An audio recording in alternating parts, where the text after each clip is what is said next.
invoices is that the prosecutor's office, as you know, they had raided the DCNS office in Paris and managed to secure many important documents as a result of that.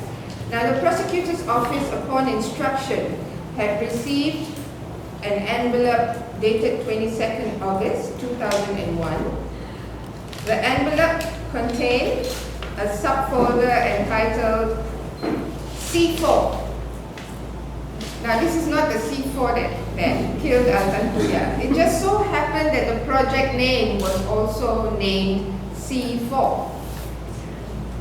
Another subfolder entitled Invoices, a stack of PDF files, and a USB thumb drive. Now, in there was the revelation of the existence of an invoice that was faxed by Terasasi Sendirian Berhad, company number 524814-P, on the 19th of September 2004 to the CEO of Thales International Asia. Now, the invoice stated an amount of Euro359,450.00, or roughly about 360,000 euro, for the purpose of success fees. Now, what is that? We heard of coordination fees, we heard of so many different fees. Now we have been introduced to the word success fees, to be paid to the Alliance Bank Malaysia Berhad in section 16 of Petaling Jaya. The bank account is provided here in the statement for you to replicate. And there was a note in handwriting, a handwritten note that said, in English translation, Razak requests if that SF, if that support fund, can be taken into account urgently. The support fee will be followed with a report. Now, the public prosecutor continued in his investigation paper to say that it appears that Thales International Asia could not ignore that the sum paid to Terasasi Sendirian Berhad ultimately benefited Mr. Najib Razak, the Minister of Defense, and or his consultant Abdul Razak Baginda. Now, the ongoing investigations is to determine which Razak this is. Now, you know that both men share a similar name. Razak is the last name for Najib Razak, and Razak Baginda, Razak is the first name for Razak Baginda. So the public prosecutors have been really plowing through the documents and the information they have to see who actually benefited from the Euro 360,000, which amounts to more than 1.2 million ringgit that the handwritten note requested for an urgent entry to the bank account of this person. And this money is unaccounted for.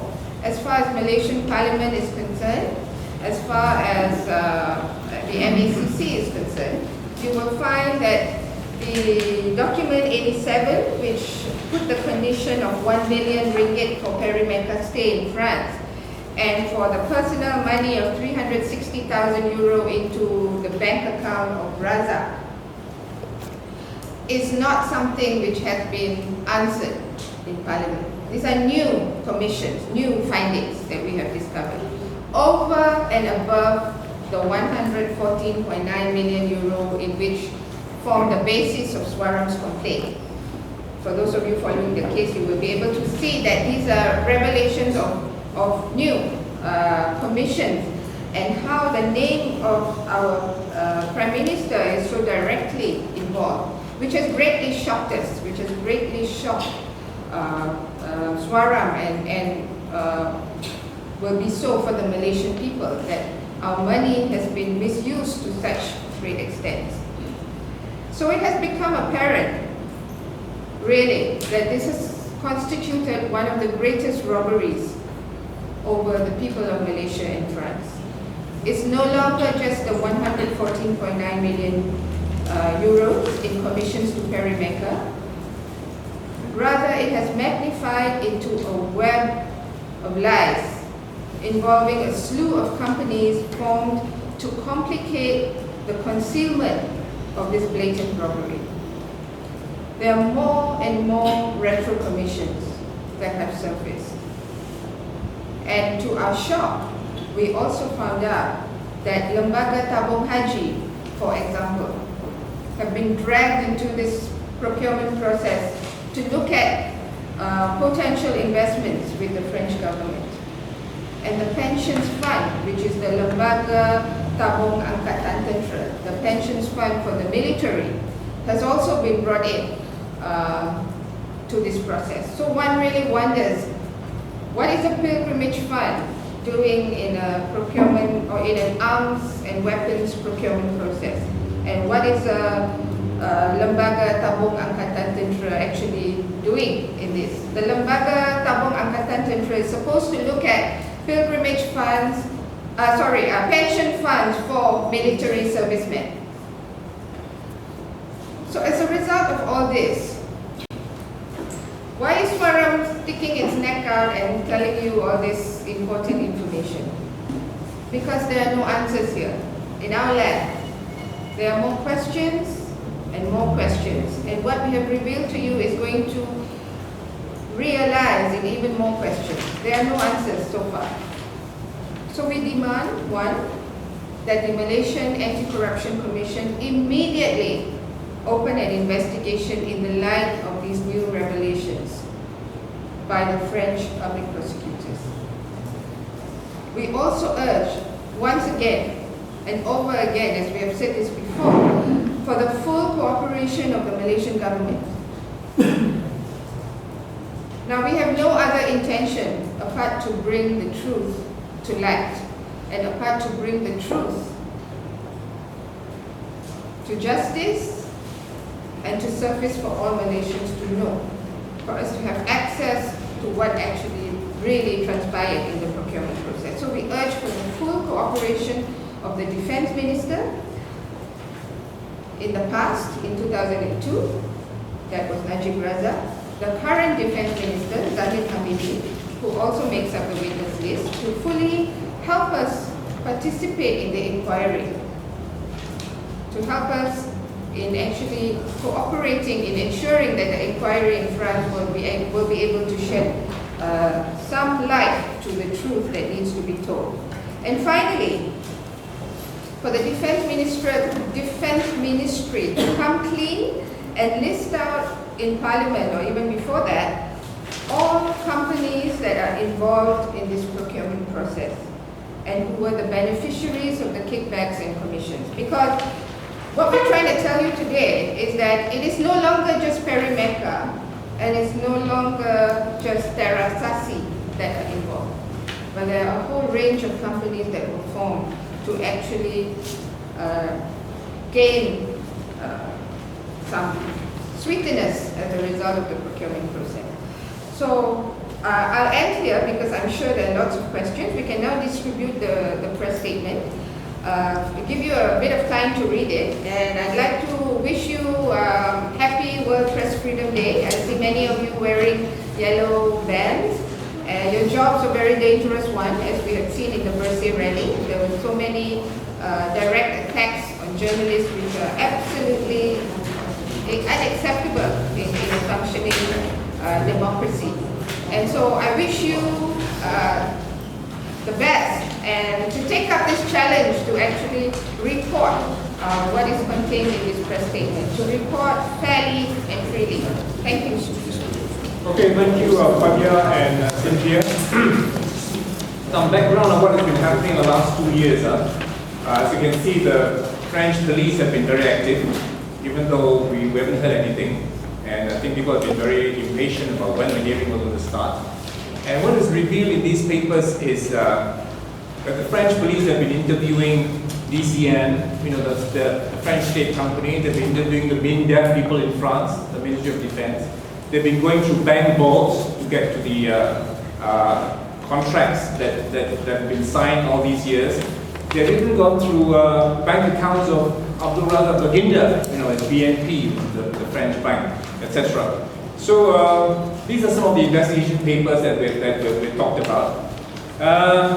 As far as the subpoenas that Fadia was talking about, you remember when Zahid, the President Minister of Defense, said he volunteered to go, remember? And then now we have volunteered him, and he says that he's not going. But as Fadia said, when the time comes for a subpoena and it becomes the case actually starts in France. If Baginda is living in UK, then he's got no much choice. And some of the people here better not take holidays in Europe after that if they don't want to appear before the French court. And the lesson of Pinochet, remember the Chilean dictator who was unceremoniously taken from Spain to the International Criminal Court, is a good example of what could happen in such a case. And looking at some of these papers, we get an idea, because the French Ministry of Defense also has some of their comments and all that in these papers. And in fact, reading some of the comments from Perimeter, we have an idea that Perimeter, that at the beginning, at that time, the French Ministry of Defense did a very good opinion of Perimeter as well. He says Perimeter is as much as never more than a travel agency. That is Perimeter. And in this country, Parliament tells us that Perimeter has got the logistical support to support the submarine project. And also that all these new ways of doing things, of giving commissions, these are also very clear from the papers. And amongst the many famous, very important interviews was one done with Gerard Philippe Meneas. I think it's been revealed in the Malaysia Kini and Asia Sentinel. He was the former DCN finance director. And he reveals how, before 2002, I think, before the OECD rules came in and before the French law was made it a crime for them to give commissions to foreign officials, it used to be the practice, And then Maneas reveals how this new way of doing things is now done through companies like Terasasi, as mentioned by Cynthia. And there's a famous commercial engineering commercial contract called C5, and that is an example in which the commissions are paid to Malaysian officials. And that is what our lawyer Joseph Graham commented after the hearing. He said that there's enough from the investigation papers to put Malaysian officials on the spot for being privileged to these commissions. Okay, so some of the money that has been handed over, 32 million euros, for example, in this C5 project, etc., are all part of this new way of doing things after the OECD convention in the French law.